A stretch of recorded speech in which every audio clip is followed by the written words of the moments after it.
જો એસપીમાં તમારું 5th chapter છે આર્ટિકલ્સ ઓફ એસોસિએશન. તો આર્ટિકલ્સ ઓફ એસોસિએશન જે છે એ આપણું કંપનીનું જે રૂલ્સ એન્ડ રેગ્યુલેશન્સ છે, ઇન્ટરનલ અફેર્સના જે રૂલ્સ એન્ડ રેગ્યુલેશન્સ છે એનું ડિસ્ક્રિપ્શન છે.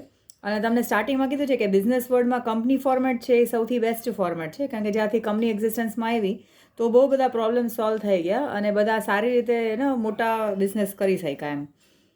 સો એવું કીધું છે કે સિન્સ કંપની આર્ટિફિશિયલ પર્સન છે ને, લિવિંગ પર્સન નથી, એટલા માટે આપણે એને એના રૂલ્સ એન્ડ રેગ્યુલેશન્સને જે ડોક્યુમેન્ટ્સ છે ને ઓફિશિયલ ડોક્યુમેન્ટ્સમાં પહેલાં તો આવે મેમોરેન્ડમ એસોસિએશન અને પછી આવે આર્ટિકલ્સ ઓફ એસોસિએશન. તો એ કંપની રજિસ્ટ્રારમાં આપણે એને રજિસ્ટર કરાવવા પડે કે આપણે કઈ રીતના એ ફોર્મેટને ડોક્યુમેન્ટ્સ બનાવ્યા છે એમ. સો આર્ટિકલ્સ ઓફ એસોસિએશન એ ઇન્ટરનલ કંટ્રોલ્સ ઓર ઇન્ટરનલ અફેર્સને કેવી રીતે મેટરને આપણે સોલ્વ કરશું કે કેવી રીતે એને હેન્ડલ કરશું એના માટેનું છે આર્ટિકલ્સ. પછી મિનિંગ આપ્યું છે, હવે ઘણા બધા મિનિંગ આપ્યા છે. તો મિનિંગમાં અહીં આપ્યું છે કે આર્ટિકલ્સ જે છે એ originally framed or as altered from time to time. ને કંપનીને કોઈક વખત જરૂરત પડે તો ત્યારે એમાં એ લોકો આલ્ટરેશન્સ કરતા રહેતા હશે, બોર્ડ મિટિંગમાં કે શેરહોલ્ડર્સની મિટિંગમાં રિઝોલ્યુશન પાસ કરીને. તો એ આલ્ટરેશન્સ પ્રમાણે કાં તો જે કંપની લો બોર્ડમાં કંઈક નવા ચેન્જીસ આવે, કંપનીઝ એક્ટમાં કંઈ ચેન્જીસ આવે, તો એના હિસાબથી એ લોકો ચેન્જીસ કરી અને આર્ટિકલ્સમાં જે ફોર્મ કર્યા હશે. પછી સિમ્પલ ડેફિનેશન છે કે articles means set of rules governing the internal administration of the company છે. એ નાનકડી ડેફિનેશન છે. પછી ઇમ્પોર્ટન્સ શું કામ છે કે આપણે આર્ટિકલ શું કામ આપણા માટે ઇમ્પોર્ટન્ટ છે. તો જો આપણે ઇન્ટરનલ એડમિનિસ્ટ્રેશન માટે આપણે જ કંઈક એક રૂલ્સ એન્ડ રેગ્યુલેશન્સ બનાવ્યા હશે તો ક્યારે પણ કંપનીમાં કંઈ પ્રોબ્લેમ્સ થાય તો આપણે એ રૂલ્સ એન્ડ રેગ્યુલેશન્સના હિસાબથી આપણે ચાલશું એવું આપણે સામેવાળાને કહી શકીએ એમ. સો પ્રોવિઝન્સ જે છે એ આપણે બનાવ્યા હશે અને આર્ટિકલ્સના પ્રોવિઝન્સ કેવા હોવા જોઈએ. So it should not be contrary to the provisions of MOA. એટલે એમઓએમાં જે કીધું હોય એના હિસાબથી જ આર્ટિકલ્સના પ્રોવિઝન્સ હોવા જોઈએ. એની અગેન્સ્ટ કાં એની કંઈક પણ ઓપોઝિટમાં થતું હોય એવા પ્રોવિઝન્સ ન હોવા જોઈએ. અને પ્રોવિઝન્સ ઓફ એમઓએ જે છે એ binding to articles of association છે. એટલે પહેલું આવે એમઓએ. એમઓએમાં જે કીધું છે એ પ્રમાણે એઓએમાં આપણે લખ્યું હશે અને આપણે એવું માનીએ છીએ, ઇટ ઇઝ પ્રિઝ્યુમ, કે જે પણ પર્સન આપણી સાથે ડીલ કરતો હશે એને આપણે આર્ટિકલ્સ ઓફ એસોસિએશન અને મેમોરન્ડમ એસોસિએશનની બધી જાણકારી છે એમ. અને આર્ટિકલ્સ ઓફ એસોસિએશનમાં આપણે ઇન્ટરનલ એડમિનિસ્ટ્રેશન આપણું કેમ થાય છે એ પણ એને ખબર છે. એટલે કોઈ પણ આપણી સાથે લીગલી કોઈ પણ ટ્રાન્ઝેક્શન્સ કરે તો આપણે એવું એઝ્યુમ કરી શકીએ, કારણ કે આપણે એ લોકોને પ્રોવાઈડ કરીએ જ છીએ કે કોઈ પણ આપણી સાથે કોન્ટ્રાક્ટ કરવા આવે તો એ લોકોને ચાહે, એ લોકોને જોતું હોય તો આપણે આપણા એમઓએ ને એઓએ બતાવી શકીએ. અને જો એ માગે નહીં તો આપણે સમજવું પડે ઓર આપણે એઝ્યુમ કરીએ કે ભાઈ એને ખબર જ છે કે અમે કેમ કામ કરવાના છું, કાં તો એ લોકોને કંઈ વાંધો નથી કે અમારા એમઓએ એઓએમાં કઈ રીતના રેસ્ટ્રિક્શન્સ કે કંઈ પણ આપ્યા છે. પછી આર્ટિકલ્સ ઓફ એસોસિએશન શું કામ ઇમ્પોર્ટન્ટ છે ને, importance of articles of association છે. તો આર્ટિકલ્સ એટલા માટે ઇમ્પોર્ટન્ટ છે કે એનાથી આપણું જે ડે ટુ ડે એડમિનિસ્ટ્રેશન જે છે એ પ્રોપરલી આપણે કરી શકીએ. સો ડે ટુ ડે એડમિનિસ્ટ્રેશનમાં આપણે કંપનીને અહીંયા આપ્યું છે કે company by remaining within the areas. એટલે કંપનીને ખબર છે અને કંપનીના એમ્પ્લોઈઝને કે બીજા લોકોને પણ ખબર છે કે કંપનીનું ડે ટુ ડે ઓપરેશન્સ કયા રૂલ્સ એન્ડ રેગ્યુલેશન્સ પ્રમાણે થતું હશે. પછી ઇમ્પોર્ટન્ટ ફોર સેક્રેટરી છે. તો સેક્રેટરી માટે એટલા માટે ઇમ્પોર્ટન્ટ છે કારણ કે સેક્રેટરીનું ચેક કરવાનું કામ છે કે બધું જ બરાબર થાય છે કે નહીં as per the internal rules and regulations. So અહીંયા આપ્યું છે કે regarding interpretation of various routine words, જે કંપનીના જે રૂટીન વર્ડ્સ કે લીગલ ટર્મ્સ હશે તો એનું શું ઇન્ટરપ્રિટેશન હશે એ કંપની સેક્રેટરીને ખબર રહે જો આર્ટિકલ્સ બરાબર બનાવેલા હોય તો. તો જેમ કે અહીંયા શેર્સ કેવી રીતે બધાને આપવા, પછી જે પૈસા મંગાવવાના થાય શેરહોલ્ડર્સ આગળથી તો એ પૈસા કેવી રીતે કેટલા ઇન્સ્ટોલમેન્ટમાં મંગાવવાના. પછી ફોરફિટ કર્યા એટલે કોઈ વખત શેરહોલ્ડર્સ પૈસા ન આપે તો એનું નામ આપણે કેન્સલ કરી નાખીએ મેમ્બર રજિસ્ટરમાંથી. તો એ ફોરફિચરની પ્રોસિજર કેમ કરવાની અને ટ્રાન્સફરની પ્રોસિજર કેમ કરવાની. ટ્રાન્સફર ઓફ શેર્સ એટલે આપણે શેર્સ ન જોતા હોય તો આપણે બીજાના નામે એ ટ્રાન્સફર કરી શકીએ. સો હેલ્પ સેક્રેટરીને એ દરરોજનું જે ઓફિસ એડમિનિસ્ટ્રેશન છે કે ડે ટુ ડે વર્કિંગ જે છે એ કયા રૂલ્સ એન્ડ રેગ્યુલેશન્સ ફોલો કરીને કરવાનું છે એ એને પણ ખ્યાલ રહે.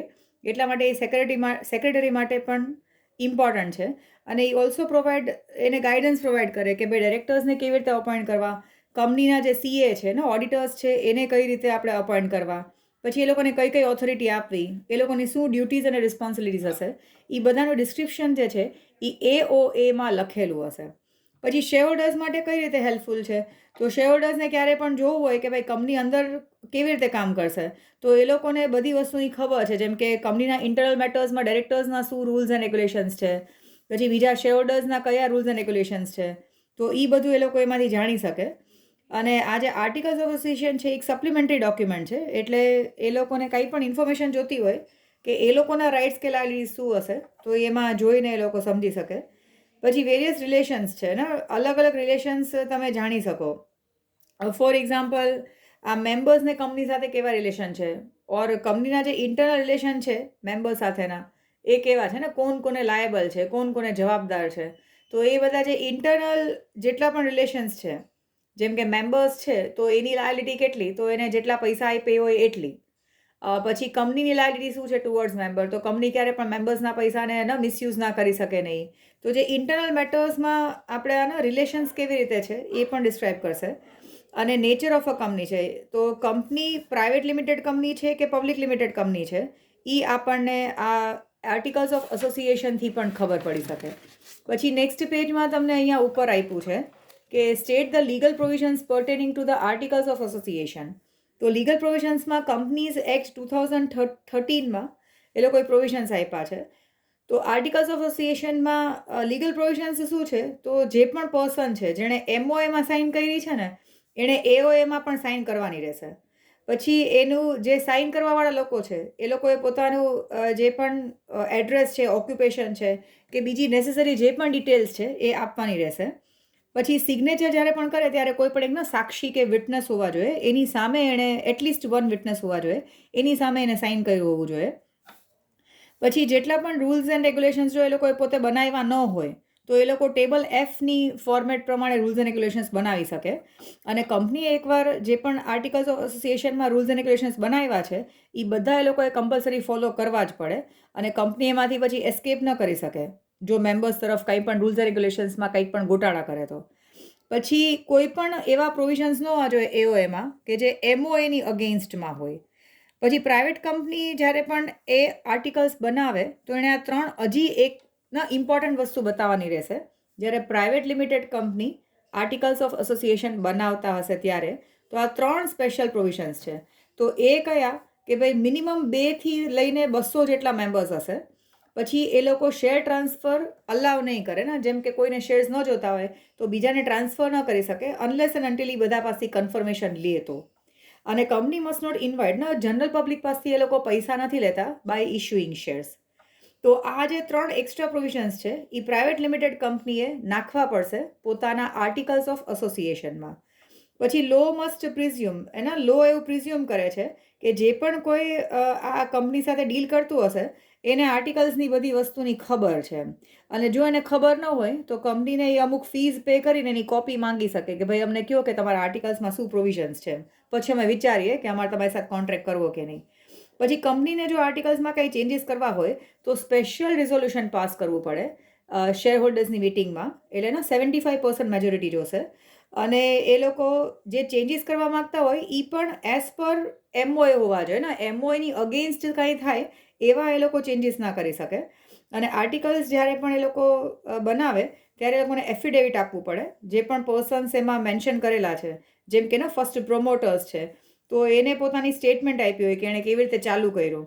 અને એ પોતે એક કન્ફર્મેશન પણ આપે છે કે એ ક્યારેય કંઈ ગોટાળામાં ફસાયેલો નથી, કે એ ક્યાંય પણ ઓફેન્સ નથી કર્યા ને, જેલ વેલમાં ગયો હોય કે એવું કંઈ નથી. અને કંપની સ્ટાર્ટ થઈ ત્યારે એવા કોઈ પણ એની સામે કેસ કે કંઈ પેન્ડિંગ હતા એવું કંઈ પણ ન હતું એવું એને પ્રેઝન્ટ કરવું પડે.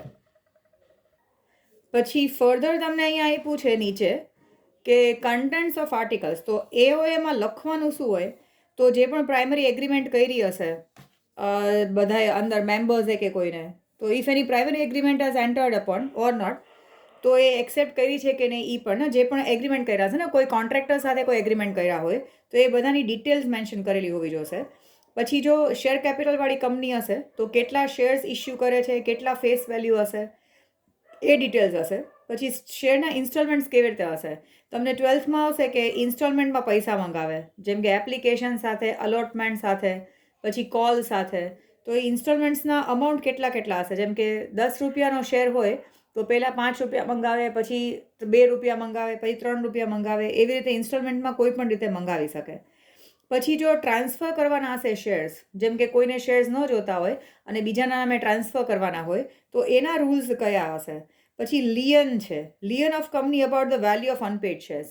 જો કોઈ વખત કોઈ શેર હોલ્ડર્સ પૈસા ન પે કરે તો એના શેર્સ ઉપર કંપનીનો લિયન ઓર હક છે કે કંપની એને જે રીતે ટ્રીટ કરવા હોય તે ટ્રીટ કરી શકે, ફોરફિટ પણ કરી શકે ને, ફોરફિટ એટલે કેન્સલ કરી શકે.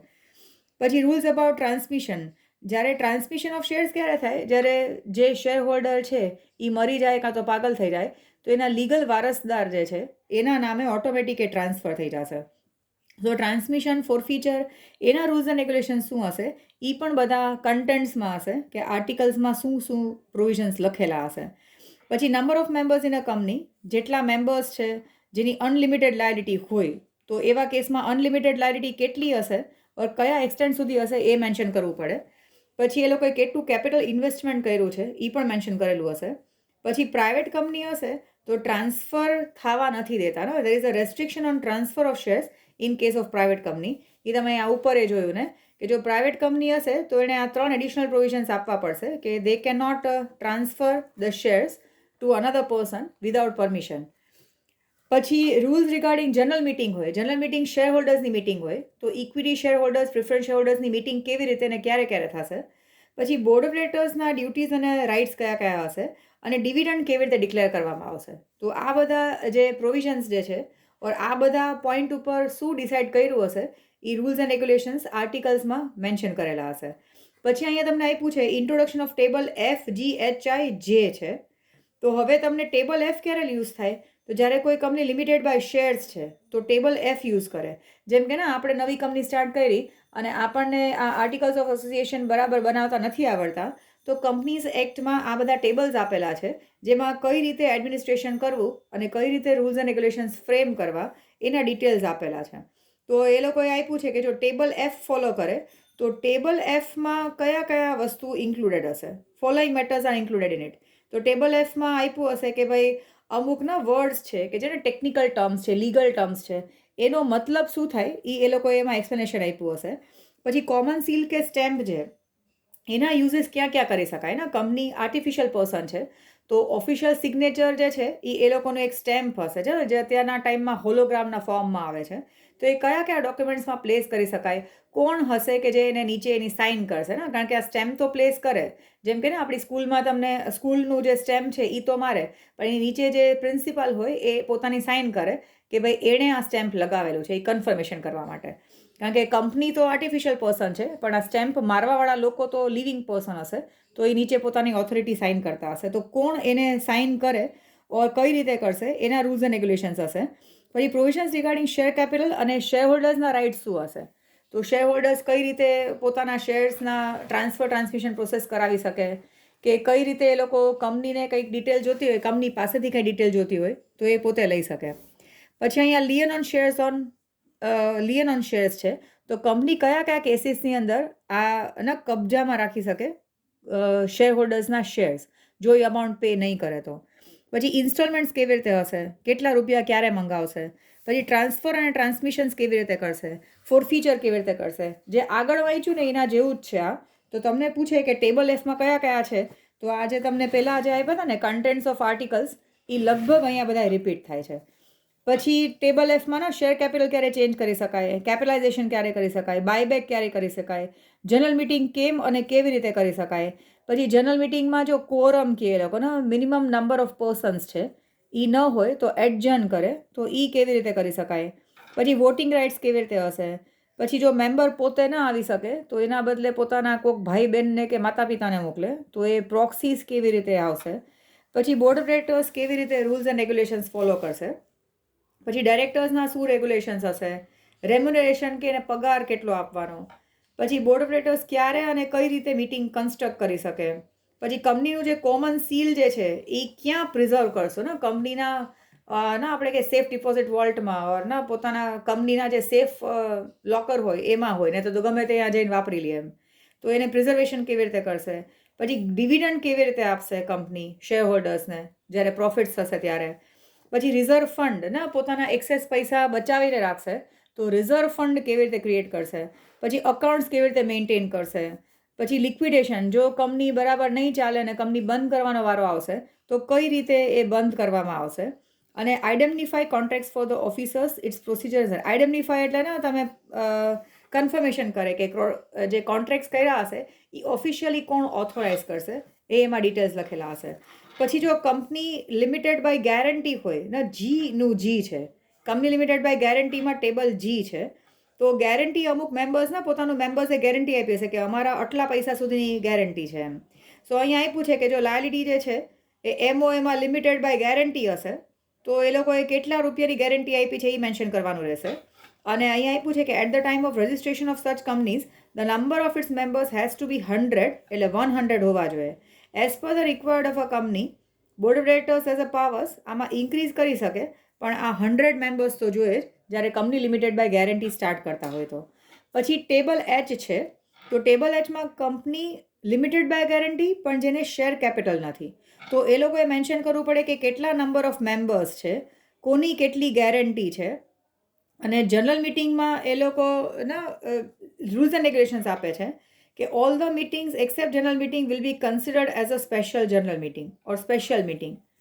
એટલે જો રેગ્યુલર મિટિંગ સિવાયની કોઈ પણ જનરલ મિટિંગ કરે તો એને સ્પેશિયલ પર્પઝ માટે જ મિટિંગ કરી છે એવું કહી શકાય.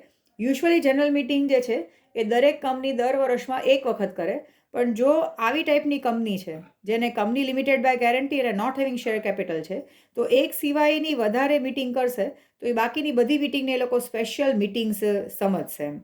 અને અહીંયા લાયબિલિટી કોની કેટલી છે, જો કંપની બંધ થાય તો કોને કેટલા પૈસા દેવાના રહેશે, એ બધી ડિટેલ્સ જે છે એ એમાં લખેલી હશે.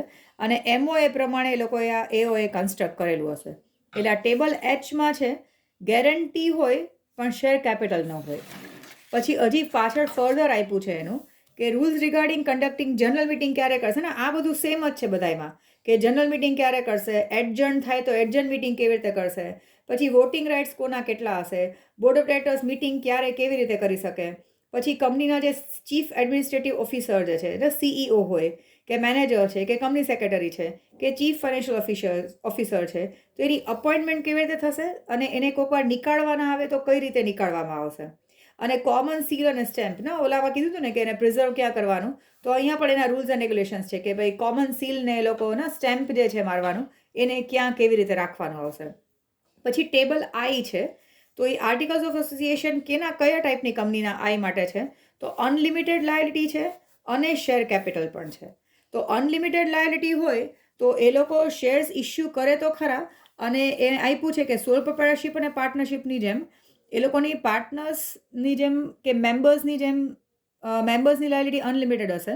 તો જો કંપની પૈસા ન આપી શકે ક્રેડિટર્સના કે આઉટસાઇડ પાર્ટીસના, તો આ જે મેમ્બર્સ હશે એ લોકોએ પોતાના ઘર બાર વેચીને પણ આના પૈસા આપવા પડશે. So if a company does not have sufficient asset to set off its liability, તો મેમ્બર્સે પોતાના પર્સનલ પ્રોપર્ટીઝ વેચીને પણ આવી કંપનીના પૈસા દેવા પડશે.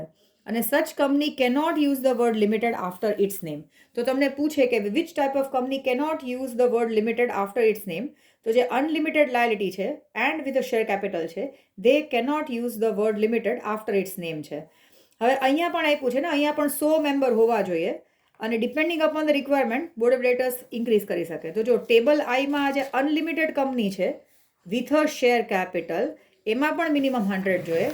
અને એની પાછળ તમે અહીંયા જોયું તો અહીંયા પણ તમને આ ડિટેલ્સ અહીંયા આપ્યા છે કે અહીંયા આ જે કંપની લિમિટેડ બાય ગેરંટી અને હેવિંગ શેર કેપિટલ હોય એમાં પણ, જેમાં પણ ગેરંટીવાળું હોય ને એમાં 100 મેમ્બર્સ તો જોઈએ જ ચાલુ કરવા માટે. તો આ પણ કંપની લિમિટેડ બાય ગેરંટી તો નથી પણ અનલિમિટેડ લાયબિલિટી છે અને શેર કેપિટલ છે. તો અહીંયા પણ તમને ક્રાઇટેરિયા 100 મેમ્બર્સનું આપ્યું છે. અને ટેબલ એફ જે છે અહીંયા આપ્યું છે કે જો આર્ટિકલ્સ બનાવે તેમ છતાં પણ આ ટેબલ એફના પ્રોવિઝન્સ એને અપ્લાય તો થશે જ, ભલે આર્ટિકલ્સ બનાવ્યું હોય તો એના સિવાયના પણ આ ટેબલ એફના પ્રોવિઝન્સ અપ્લાય થશે. Provisions of articles association prescribe in table F છે. એટલે ટેબલ એફ જે પહેલું જે છે ને, ટેબલ એફમાં જે જનરલ રૂલ્સ એન્ડ રેગ્યુલેશન્સ આપ્યા છે આ અને આ, એ બધાએ પાછા રિપીટ નથી કર્યા, એટલે ખાલી એમ કહી દીધું છે કે ટેબલ આઈ જ્યારે ફોલો કરતા હોય તો એ ટેબલ એફના પ્રોવિઝન્સ પણ ઓટોમેટિકલી જે અમુક અપ્લાય થતા હોય એ તો એમને જ અપ્લાય થશે. એટલે પાછું અહીંયા લિસ્ટ નથી કર્યું એ લોકોએ. પછી ટેબલ જે છે, તો એવી કંપની કે જે અનલિમિટેડ લાયબિલિટી છે અને એના શેર કેપિટલ નથી, જો આ અનલિમિટેડ લાયબિલિટી, આ પણ અનલિમિટેડ લાયબિલિટી, પણ અહીંયા શેર કેપિટલ છે, અહીંયા શેર કેપિટલ નથી, તો એવા કેસમાં જે છે. તો અહીંયા છે ને મેમ્બર્સની લાયબિલિટી અનલિમિટેડ છે પણ શેર કેપિટલ નથી. તો આ ઇન સચ કંપનીઝ ઓલ્સો, આ સોલ પ્રોપ્રાઇટરશિપ ને પાર્ટનરશિપની જેમ મેમ્બર્સની લાયબિલિટી અનલિમિટેડ હશે. તો કંપની કંઈ ગોટાળા મારશે તો આ જે મેમ્બર્સ હશે એના ઘર બાર વેચીને પૈસા દેવા પડશે એમ. પછી સચ કંપની મે બી કમેન્સ વિથ 100, એટલે અહીંયા 100 મેમ્બર્સનું છે.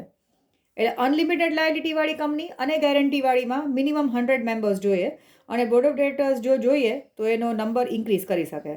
હવે અહીંયા articles of association prescribe in table H is also applicable. હવે એચમાં જે રૂલ્સ એન્ડ રેગ્યુલેશન્સ કીધા છે, અહીંયા આ જે છે એચના જે પ્રોવિઝન્સ છે એ પણ આની સાથે સાથે અપ્લાય થશે એવું કીધું છે. એટલે પાછું લિસ્ટ ન કરવું પડે, એટલે ખાલી સેન્ટેન્સ કરી નાખ્યું છે કે ટેબલ જે જ્યારે ફોલો કરતા હોય ત્યારે ટેબલ એચના પ્રોવિઝન્સ પણ ઓટોમેટિકલી અપ્લાય થઈ જશે. પછી તમને આ પૂછે કે તમારે આર્ટિકલ્સ ઓફ એસોસિએશનમાં આલ્ટરેશન કરવું હોય ને, તમારે રૂલ્સ એન્ડ રેગ્યુલેશન્સમાં કંઈક ફેરફાર કરવા હોય, તમે કંપની ફોર્મ કરી, તમે કંપનીના એઓએ બનાવ્યા, હવે તમારે એમાં ચેન્જ કરવા હોય તો તમે શું કરી શકો? તો પહેલાં તો એઓએમાં ચેન્જ કરવા માટે તમારે સ્પેશિયલ રિઝોલ્યુશન જોઈએ, એટલે એના 75% મેજોરિટી જોઈએ શેર હોલ્ડર્સની, તો જ ચેન્જ કરી શકાય. તો એ કયા કયા કન્ડિશન્સમાં તમને સ્પેશિયલ રિઝોલ્યુશન જોઈએ? તો તમારે પ્રાઇવેટ લિમિટેડમાંથી પબ્લિક લિમિટેડ કંપની કરવી હોય, કાં તો પબ્લિક લિમિટેડમાંથી પ્રાઇવેટ કંપની કરવી હોય, તો આવી ટાઈપના જે તમારે ચેન્જીસ કરવા હોય તમારી કંપનીમાં, તો એમાં સૌથી પહેલાં તો તમારે જે કંપની લો ટ્રિબ્યુનલ છે એનું તમારે સેન્કશન જોઈએ before converting public company into private company. પબ્લિકમાંથી પ્રાઇવેટ કરવા જાઓ ને ત્યારે તમારે ટ્રિબ્યુનલનું સેન્કશન જોઈએ. જેમ કે ને રિલાયન્સ કંપની જે છે એ પબ્લિક લિમિટેડ કંપની છે, હવે એ પ્રાઇવેટ કરવા જાય તો એને કંપની લો ટ્રિબ્યુનલનું સેન્કશન જોઈએ તો જ એ કરી શકે. અને above mention alterations are subject to conditions. આ બધા જે આલ્ટરેશન્સ કરે એ પણ એઓએની અગેન્સ્ટ ન જવા જોઈએ એમ. એઓએમાં પહેલાં એ લોકોએ જે પ્રોવિઝન્સ નાખ્યા છે એમાં એટલા ચેન્જીસ ન થવા જોઈએ.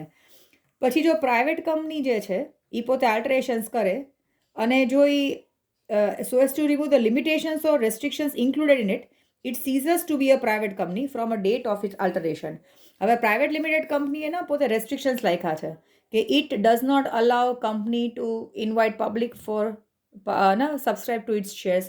તો પોતાના જે લિમિટેશન્સ એ પોતે ખતમ કરી નાખે તો પછી પ્રાઇવેટ લિમિટેડ નહીં રહે, અને પછી હોઈ શકે કે એ પબ્લિક કંપની થઈ જતી હોય.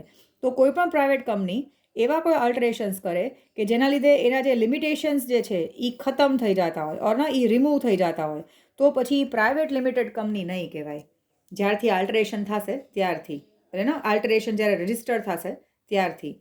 પછી સ્પેશિયલ રિઝોલ્યુશન પાસ કરવું પડે જો તમે ડાયરેક્ટર્સ, મેનેજિંગ ડાયરેક્ટર કે ફૂલ ટાઈમ ડાયરેક્ટરના પગારમાં વધારો કરવા માગતા હોય તો.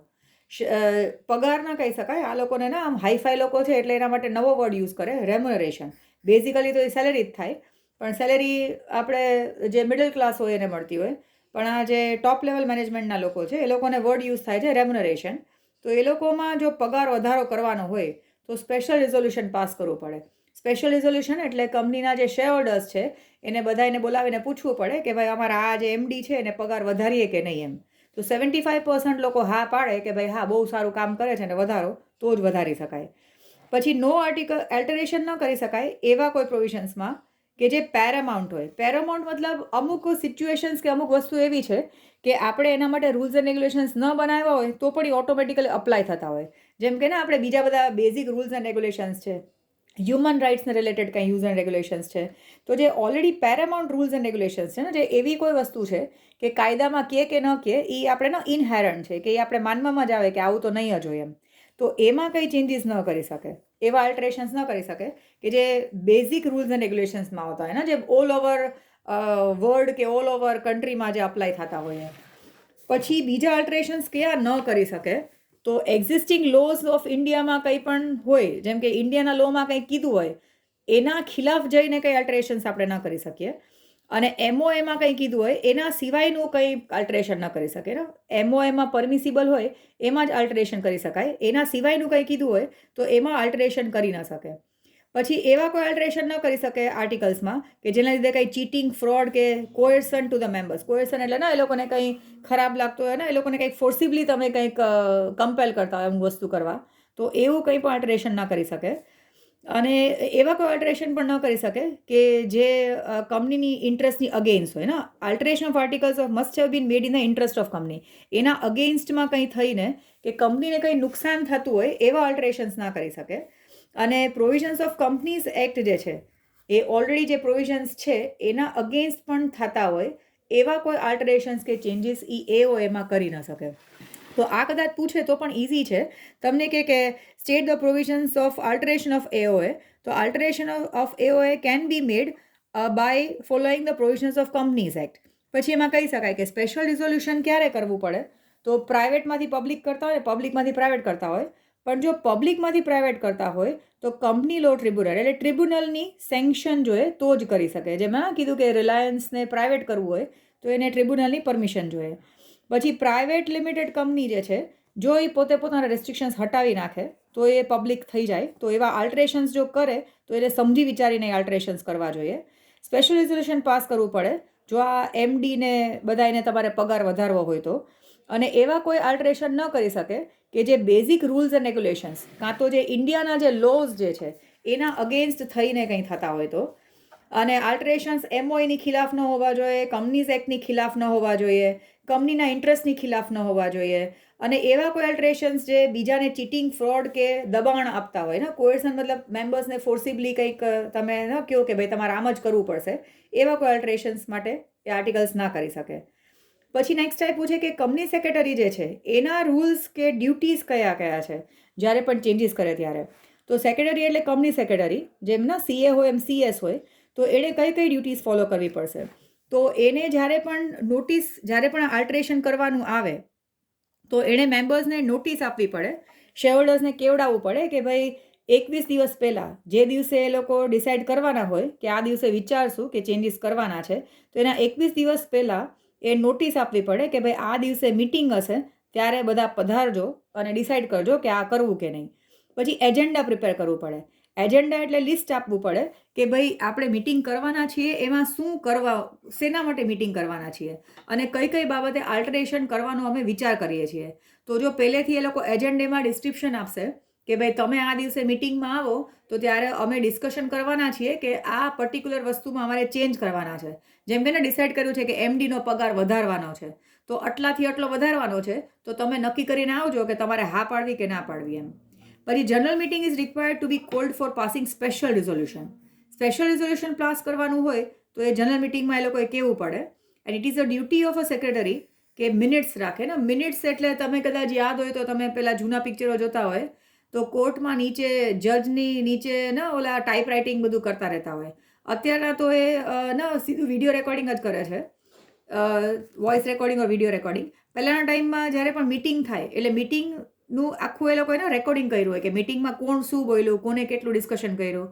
તો મિનિટ બુક એવું હોય જેમાં એ લોકોએ કોણ શું બોલ્યા હતા, કયા બાબતે કોણે શું ડિસ્કશન કર્યું એની બધી ડિટેલ્સ લખેલી હોય. તો કંપની સેક્રેટરીની જવાબદારી આવે કે એ મિનિટ બુક મેન્ટેન કરે જેથી કરીને કોઈ પણ મિટિંગમાં હાજર ન રહ્યું હોય તો એ પાછળથી જોઈ શકે કે ભાઈ મિટિંગમાં થયું તું શું એમ, કોણે શું કીધું, કોણે શું ડિસ્કશન કર્યું. તો એ એક ડિટેલ્સ આ મિનિટ બુકમાં લખેલી હોય. તો કંપની સેક્રેટરી ડ્યુટીમાં આવે કે એ મિનિટ્સ બુક મેન્ટેન કરે. પછી વોટિંગ કરાવે તો એને કાઉન્ટ કરવાનું રહેશે, count votes in case of voting. અને પછી એની જે એનું જે રિઝલ્ટ આવે એ પણ એને કહેવાનું રહેશે. પછી એરેન્જમેન્ટ કરવાનું રહેશે જો સ્પેશિયલ રિઝોલ્યુશન પાસ કરવાનું હોય આર્ટિકલ્સમાં ચેન્જ કરવા માટે. તો એ કંપની રજિસ્ટ્રારને પણ એ લોકોએ 30 દિવસની પહેલાં association registry before registrar within 30 days after Bing passed in a general meeting. એટલે જો કોઈ વખત સ્પેશિયલ રિઝોલ્યુશન પાસ કરી અને એ લોકોએ આર્ટિકલ્સમાં ચેન્જીસ કરી નાખ્યા શેર હોલ્ડર્સને બોલાવ્યા હતા અને મિટિંગ કરી અને સ્પેશિયલ રિઝોલ્યુશન પાસ કર્યું તો 75% શેર હોલ્ડર્સે એ વસ્તુમાં હા પાડી અને એ લોકોએ આર્ટિકલ્સમાં ચેન્જ કર્યા. તો એ જે દિવસે એ ચેન્જીસ કર્યા એના પછીના 30 દિવસની અંદર કંપની રજિસ્ટ્રારને એ લોકોએ આ જે ડોક્યુમેન્ટ જે છે એની કોપી સબમિટ કરવાની રહેશે કે ભાઈ અમે ફલાણા પ્રોવિઝન્સ ચેન્જ કર્યા છે આર્ટિકલ્સમાં અને એ અમારા શેર હોલ્ડર્સે જ હા પાડી છે એટલા માટે કર્યા છે. પછી when the minutes of the proceeding of meeting prepare થાય તો special type of minutes are to be included. મિનિટ્સના પ્રોસિડિંગ્સ જે છે when the minutes of the proceedings of a meeting is to be prepared. જેમ કે કીધું છે કે મિટિંગ થાય ત્યારે મિનિટ્સ રાખવાના જ છે તો એ મિનિટ્સના એ લોકોએ સ્પેશિયલ ટાઈપ ઓફ મિનિટ્સ કહી શકાય. એટલે ને એ લોકોએ અમુક બધું રેકોર્ડિંગ કરે, કાં તો અમુક જે ઇમ્પોર્ટન્ટ કન્ક્લુઝન્સ નાખવાના હોય, તો એ બધું એને કરવાનું રહેશે કંપની સેક્રેટરીએ. પછી to make arrangement to obtain permission of tribunal, એવા કોઈ મેટર્સ છે ને, અહીંયા તમને કીધું હતું ને કે આ ટ્રિબ્યુનલની, કંપની લો ટ્રિબ્યુનલની આપણે પરમિશન જોઈએ, તો એવા કોઈ આલ્ટરેશન્સ કર્યા હોય કે જેમાં આપણે ટ્રિબ્યુનલની પરમિશન જોતી હોય, તો એના માટે એને એરેન્જમેન્ટ કરવું પડે કે કઈ રીતે ડોક્યુમેન્ટ્સ બધા ત્યાં સબમિટ કરશે અને પરમિશન લેવાનું કામ કરશે. પછી after having included the alteration in the articles, newly printed copy જે છે એ લોકોએ સબમિટ કરાવવી પડે રજિસ્ટ્રારને. અને આલ્ટરેશન્સ ઓફ એસોસિએશનમાં જે પણ આલ્ટરેશન્સ થાય એઓએમાં, એ જ્યારે આ રજિસ્ટ્રેશન કરાવશે રજિસ્ટ્રાર આગળ અને કમ્યુનિટી રજિસ્ટ્રાર એને કન્ફર્મ કરશે, પછી જ એ ચેન્જીસ લાગુ પડશે એમ, પછી જ ઓફિશિયલી એનું ઇમ્પ્લિમેન્ટેશન થઈ શકશે. તો આ કંપની સેક્રેટરીના ડ્યુટીઝ આપ્યા છે. પછી મોસ્ટ ઇમ્પોર્ટન્ટ આ તો ક્વેશ્ચન હશે જ તમને કે explain the doctrine of indoor management. પછી આ ડોક્ટ્રાઇન ઓફ ઇન્ડોર મેનેજમેન્ટ છે ને, એ લોકોએ લોમાં નાખ્યું છે એટલા માટે, આપણા સારા માટે. જેમ કે આપણે કંપનીમાં ઇન્વેસ્ટમેન્ટ કરતા હોય તો હવે અવડી મોટી કંપની છે તો આપણે આપણા તરફથી એઝ્યુમ કરીએ કે ભાઈ કંપની બરાબર જ ચાલતી હશે. આપણે એઝ અ નોર્મલ પર્સન હોય અને આપણે કંપનીના શેર્સ કે કંઈક પરચેસ કરવા જાય કે કંપની સાથે કંઈ કોન્ટ્રાક્ટ કે બીજું કંઈક કરવા જાય જે નાનું અમાઉન્ટનું હોય, તો આપણે કંઈ બધી પંચાયત ન કરવા બેસીએ કંપનીની કે ભાઈ તમારા આર્ટિકલ્સ લાવો ને એઓએ લાવો ને અમે જોઈએ કે તમે બરાબર કરો છો કે નહીં ને એમ. એ ઇનહેરન્ટ છે કે ભાઈ કંપની આર્ટિકલ્સ ઓફ એસોસિએશન અને મેમ્બર એસોસિએશનમાં જે કર્યું છે કે જે લોકોએ નક્કી કર્યું છે એ પ્રમાણે જ કંપની ચાલતી હશે એમ. આપણે એવું એઝ્યુમ કરીએ છીએ કે ભાઈ એવું તો હશે જ નહીં કે કંપની અંદર કંઈ ગોટાળા કરતી હશે. તો એઝ અ નોર્મલ પર્સન ને, કોઈ પણ નોર્મલ પર્સન કંપની સાથે ડીલ કરવા જાય તો એની પાસે એવો ટાઈમ નથી કે કંપનીની આખી હિસ્ટ્રી જોગ્રાફી આપણે જોવા બેસીએ એમ કે ભાઈ આ બરાબર છે કે નહીં. એ આપણે એઝ્યુમ કરીએ છીએ કે એ લોકોનું જે અંદર જે કામકાજ ચાલે છે, ઇન્ડોર મેનેજમેન્ટ છે કંપનીની, એ બધું બરાબર જ ચાલતું હશે એમ. તો એ ડોક્ટ્રાઇન ઓફ ઇન્ડોર મેનેજમેન્ટ જે છે એ બેઝિકલી આપણને પ્રોટેક્શન પ્રોવાઈડ કરે કે જો આપણે આઉટસાઇડર છીએ અને કંપનીમાં શેર્સ કે કંઈ આપણે ઇન્વેસ્ટ કર્યા હશે તો આપણે એવું એઝ્યુમ કરીએ છીએ કે કંપની બરાબર જ ચાલતી હશે. જો એમ છતાં કંપની કંઈક અંદર ગોટાળા કરે તો પછી આપણે એવું કંપનીને કેસ કરી શકીએ કે ભાઈ અમને તો એમ હતું કે તમે બધું બરાબર કરતા હશો, તો તમારા આ કામને લીધે અમને નુકસાન થયું તો અમને એની ભરપાઈ કરો. તો એવું આપણે એને ફોર્સ કરી શકીએ કહેવા માટે. સો અહીંયા આપ્યું છે કે meaning of this principal is that third party dealing with a company assumes or believes that internal management of company is regular and proper and there are no chances of any frauds or જે પણ કંઈ શું કહી શકાય frauds નથી થતા, કાં તો કંઈ પણ ફોર્જરી કે કંઈ નથી થતી, એના જે ઓફિશિયલ ડોક્યુમેન્ટ્સ છે એમાં પણ પ્રોપર સાઇનિંગ ઓથોરિટી સાઇન કરે છે, એ બધું આપણે એઝ્યુમ કરીએ છીએ. So hence ignorance of any person about this documents of a company is not sustainable in the eyes of law. જો આ તમને આપ્યું છે કે it is presume that outside person જે છે, હવે જેમ કે આપણે પણ છીએ તો આપણને ખબર છે કે એમઓએ ને એઓએ પણ આપણે જોયેલું છે, પછી એવું નથી કે પછી આપણે સાવ એઝમ્પશન લઈએ. કંપનીના જે એમઓએ અને એઓએ છે એ બધા પબ્લિક ડોક્યુમેન્ટ્સ છે. આપણે કોઈ વખત એવું લાગે કે ભાઈ આપણે બહુ મોટો કોન્ટ્રાક્ટ કરવાનો છે કંપની સાથે, તો આપણે એ જોઈ લેવા. તો એ જોઈ લઈએ તો આપણે જોયેલું છે એમઓએ એઓએ, તો એમાં જે છે એ પ્રમાણે જ કંપની કામ કરતી હશે એવું આપણું એઝમ્પશન છે, તો એ આપણે બરાબર છે. હવે કંપની અંદર જો એમઓએ અને એઓએ પ્રમાણે કામ નહીં કરતી હોય ને કંઈક ગોટાળા કરતી હશે તો એ આપણી જવાબદારી નથી, કારણ કે આપણે કંઈ અહીંયા સ્પાઈ ન રાખ્યા હોય કે આપણે કંઈ શું કહી શકાય કે કોઈ વકીલ કે કંઈ ન રાખ્યા હોય કે કોઈ જાસૂસ ન રાખ્યા હોય કે ભાઈ આપણે અંદરથી તપાસ કરી આવે એમ. આપણે કંપનીના એમઓએ અને એઓએ જોયા અને આપણને લાગ્યું કે આ બરાબર છે તો આપણે એના પ્રમાણે કંપની સાથે ડીલ કરતા હશું. પણ અંદર જો કંપની એમઓએ એઓએની અગેન્સ્ટ કંઈ કરતી હશે તો એ આપણને ન ખબર પડતી હોય ને, એવી રીતે એ લોકો મોટું ક્રાઇમ કરતા હોય કે જે આપણને ડાયરેક્ટલી નોટિસ ન કરી શકતા હોય, તો એ કેસમાં આપણે કંઈ લોસ થાય તો કંપની જવાબદાર છે.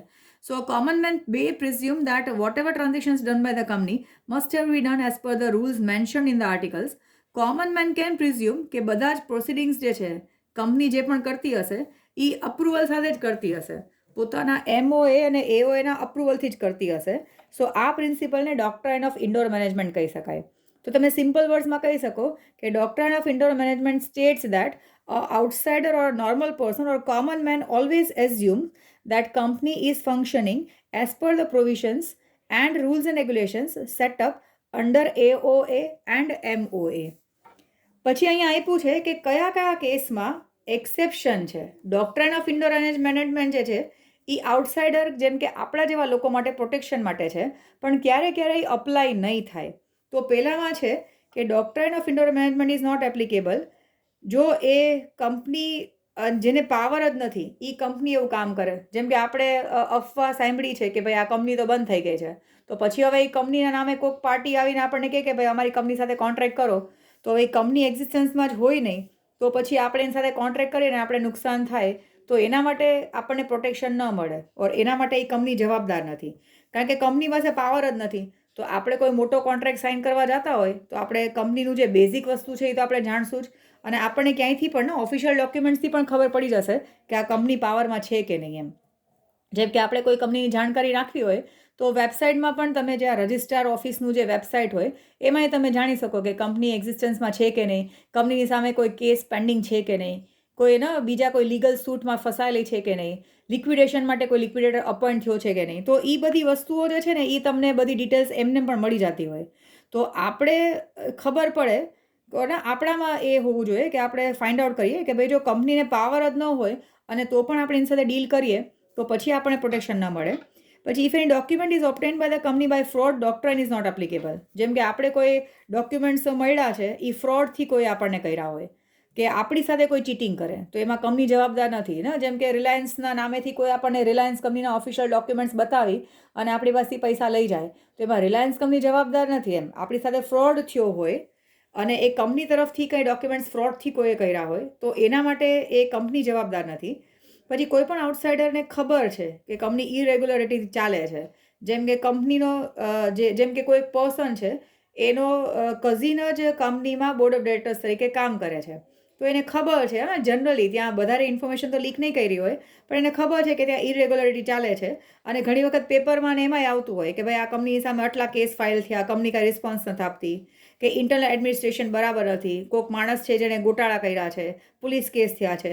તો આવી બધી વસ્તુઓની જાણકારી ઓલરેડી બહાર પડેલી હોય અને પછી આપણે તો પણ કોન્ટ્રાક્ટ કરીએ અને પછી કરીએ કે ભાઈ અમને તો એમ હતું કે ભાઈ બધું બરાબર ચાલતું હશે એમ, તો ત્યારે આપણને પ્રોટેક્શન ન મળી શકે. બિકોઝ ઓલરેડી આમાં ઇરેગ્યુલરિટી છે કે ઇન્ટરનલ એડમિનિસ્ટ્રેશન બરાબર નથી ચાલતું, એ બહાર ક્યાંક પણ રીતે ઓફિશિયલી આવેલું છે એમ, અને પછી આપણે કરીએ તો આપણને કંઈ પ્રોટેક્શન નથી મળતું આ ડોક્ટ્રાઇન ઓફ ઇન્ડોર મેનેજમેન્ટની અંદર. પછી when it becomes necessary for outsider dealing with a company to inquire about the company. હવે આપણે જરૂરત હોય, આપણે કોઈ કોન્ટ્રાક્ટ કરીએ કંપની સાથે તો બહુ મોટો કોન્ટ્રાક્ટ કરતા હોય તો આપણી રિસ્પોન્સિબિલિટીમાં આવે કે આપણે એ કંપનીનું બરાબર વસ્તુ જોઈએ. જેમ કે આપણે 5 રૂપિયાની બાલાજી વેફર લેવા જાય તો આપણે ત્યારે બધી કંઈ ઇન્ક્વાયરી નહીં કરીએ, પેકેટ જોશું પણ નહીં. પણ જો આપણે 5 લાખની કે 10 લાખની કાર લેવા જશું તો એમાં બધી ડિટેલ્સ આપણે જોતા હશું કે બરાબર છે કે નહીં, બરાબર ચાલે છે કે નહીં. તો આપણે ત્યાં કંઈ આપણે એમ ન કહી શકીએ ભાઈ મન તેમ કે બધું બરાબર હશે એમ. તો જ્યારે પણ આઉટસાઇડર એઝ એન આઉટસાઇડર તમે કંપની સાથે કોઈ મોટો કોન્ટ્રાક્ટ કે ડીલ કરવા જતા હોય અને આપણે ઇન્ક્વાયરી કરવી જોઈએ ને આપણે કરીએ નહીં તો પછી આપણને આનો બેનિફિટ ન મળે. જેમ કે આપણે જો ઇન્ક્વાયરી કરત તો આપણને તરત જ ખબર પડી જાત કે કંપની ગોટાળામાં ચાલે છે એમ, તો પછી આપણે કોન્ટ્રાક્ટ જ ન કરત અને આપણે બચી જાત એમ. પણ આપણે આપણી જવાબદારીમાં આવે કે આપણે ઇન્વેસ્ટિગેશન કરવું જોઈતું હતું અને આપણે કેરલેસ થઈને ન કરીએ તો એ કેસમાં આપણને આની અંદર પ્રોટેક્શન નહીં મળે એઝ એન આઉટસાઇડર. પછી when the act of an officer of a company is apparently without power. જેમ કે ઓફિસર જે છે, કંપનીનો ઓફિસર જે છે એ જ એની પાસે પાવર ન હોય ને એવા એવા ડોક્યુમેન્ટ્સ પર સાઇન કરીને આપે. જેમ કે આપણે કહીએ ને ટાટા કે રિલાયન્સમાં તમે ત્યાં ડોક્યુમેન્ટ્સમાં સાઇન કરાવવા જાઓ અને ત્યાંનો પ્યુન કે ત્યાંનો ક્લર્ક તમને સાઇન કરીને આપે, તો એ આપણને ખબર જ છે કે એની ઓથોરિટી છે જ નહીં. તો પછી એની ઓથોરિટી ન હોય ને એ સાઇન કરે તો આપણે એના બેઝિસ પર કંપનીને ફોલ્ટ છે એવું આપણે ક્લેમ ન કરી શકીએ. બિકોઝ આપણે અકલ ચલાવવી પડે કે કોઈ કંપનીના ઓફિસર કે છે જેને ઓથોરિટી છે નહીં અને એ સાઇન કરે. જેમ કે આપણી સ્કૂલના લીગલ ડોક્યુમેન્ટ્સ પર કોઈ ટીચર કે પ્યુન સાઇન કરીને તમને આપી દે કે ભાઈ જાઓ આ બરાબર થઈ ગયું એમ, તો એ બરાબર નહીં ચાલે. તો એમાં પછી આપણે કહીએ કે ભાઈ સ્કૂલવાળાએ તો આમ કીધું હતું ને હવે કેમ ન થયું, તો એ સ્કૂલ કે કંપની રિસ્પોન્સિબલ નથી જો કોઈ ઓફિશિયલ ડોક્યુમેન્ટ્સ પર જે ઓથોરાઇઝ પર્સન છે એ સાઇન નહીં કરતા હોય. જો once again doctrine of indoor management છે એ કંપનીઝ એક્ટની અંદર જનરલ પબ્લિક માટે સેફગાર્ડ કરવા માટે આ મેનેજમેન્ટ ડોક્ટ્રાઇન ઓફ ઇન્ડોર મેનેજમેન્ટનો કન્સેપ્ટ આપ્યો છે કે as an outsider, as an investor જો આપણને કંઈ પણ પ્રોબ્લેમ થાય તો કઈ રીતે આપણને કંપની તરફથી પ્રોટેક્શન મળે. તો ડોક્ટ્રાઇન ઓફ ઇન્ડોર મેનેજમેન્ટ એવું કહે છે કે જો કોઈ આઉટસાઇડર કે શેર હોલ્ડર કે ઇન્વેસ્ટર એવું એઝ્યુમ કરતા હોય કે કંપની બરાબર ચાલે છે અને કંપની કંઈક ગોટાળા કરે અને મેમ્બર્સને કંઈક નુકસાન થાય તો કંપનીએ એ નુકસાન માટે એને ભરપાઈ કરવી જોઈએ ઓર ને એને કંઈ લોસ થાય તો એના માટે એને રિમ્બર્સમેન્ટ આપવું જોઈએ. પછી અહીંયા પૂછ્યું છે આટલાકમાં આપ્યું છે કે આટલા કેસીસમાં આપણે એમ ક્લેમ કરીએ કે ભાઈ અમને તો ખબર નહોતી એમ તો હવે તો કંપની અમને આપવું જ પડે, કંપની લીધે અમને નુકસાન થઈ ગયું. તો આ બધા કેસીસમાં કંપની તરફથી આપણને આ બેનિફિટ નહીં મળે ડોક્ટ્રાઇન ઓફ ઇન્ડોર મેનેજમેન્ટનો. પછી અહીંયા આપ્યું છે કે in the event of above mention exceptional circumstances the doctrine of indoor management is not applicable. So therefore the outsider or third parties get protection against the internal mismanagement and negligence of the company. તો અહીંયા in the એવન્ટ આના સિવાયના બીજું કંઈ પણ problems હશે ને તો એ કેસમાં આપણને પ્રોટેક્શન મળશે, બાકી આપણને પ્રોટેક્શન નહીં મળે એક્સેપ્શન્સ આપ્યા છે એના સિવાયનું. બાકી આપણે કહી શકીએ કે ડોક્ટ્રાઇન ઓફ ઇન્ડોર મેનેજમેન્ટ આપણે એટલું જ કહીએ છીએ કે આપણે રૂલ્સ એન્ડ રેગ્યુલેશન્સને એ બધું બરાબર ચાલતું હશે, કંપની બરાબર ચાલતી હશે, ઇન્ટરનલ મેનેજમેન્ટ બધું બરાબર ચાલતું હશે એવું આપણે એઝ્યુમ કરીને કંપની સાથે ડીલ કરીએ છીએ. અને તેમ છતાં જો કંપનીના અંદર ગોટાળાના લીધે આપણને કંઈ નુકસાન થાય તો આપણને રાઇટ ઓફ રીઇમ્બર્સમેન્ટ છે. પછી લાસ્ટમાં તમને આપ્યું છે મેમ્બર એસોસિએશન આર્ટિકલ્સમાં ડિફરન્સ આપ્યા છે તો એ ડિફરન્સ એકવાર વાંચી જોજો એટલે ખ્યાલ આવે.